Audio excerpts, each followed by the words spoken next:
L'ultima della stagione del 2009 al Villa dei Massimi è stata una festa totale. Il Grifone si porta a casa la prima sfida del secondo triangolare della fase nazionale, spazzando via il Nardò con un sonoro 8-0. Vittoria pesante che permette ai ragazzi di Greco di tornare in campo tra 2 settimane a Potenza.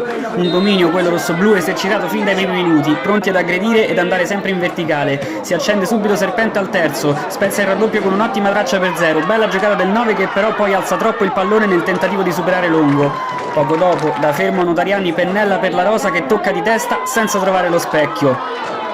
Tanto troppo Grifone, al 15esimo arriva il primo episodio decisivo, Serpente attacca la linea e scappa via, ma Sciullo allora adotta le maniere forti atterrando il 10 prima dell'ingresso in area. Per l'arbitro non ci sono dubbi, è fallo e cartellino rosso. Sul punto di battuta c'è di nuovo Notarianni, mira presa, rincorsa e palla sotto la traversa. Il capitano si carica i compagni sulle spalle con un arcobaleno stupendo, il coronamento di una fase nazionale da incorniciare per il centrocampista.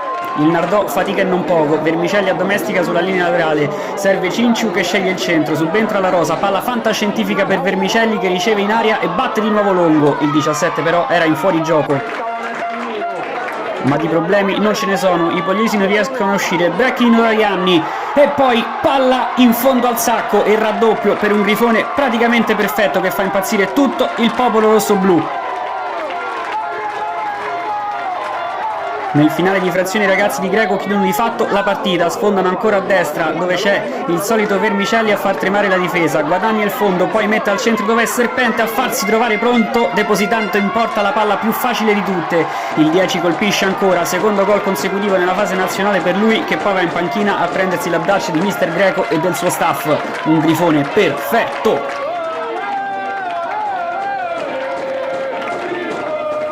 Il Nardò prova a farsi vedere ma la conclusione da fuori di Stanisci non trova altro che la parte alta della traversa.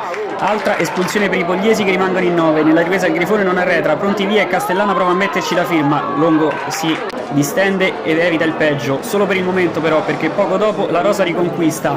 Poi riattivato da Notarianni il 21 si fa largo fra le maglie avversarie, vince un rimpallo e davanti a Longo non sbaglia il colpo la Soterra. Poker e anche per lui arriva la seconda rete consecutiva, sembra averci preso gusto il 21. Il Nardò ormai è senza più difese, palla in orizzontale, Serpente non se lo fa ripetere, attacco fulmineo e palla recuperata dal 10 che poi si invola verso la porta, diagonale da Soterra e manita consigliata ai pugliesi.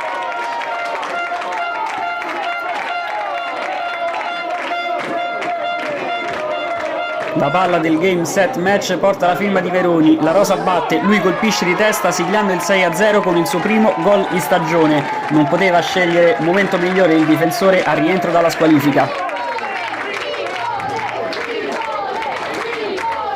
Non è finita qui, Fiorentini non vuole stare a guardare, delizia via Portuense con un numero a liberarsi dell'avversario, si costruisce lo spazio per il tiro e va sul primo palo, Longo si distende ma non basta, palla in buca d'angolo e 7-0 per il 30 che poi ha una dedica speciale.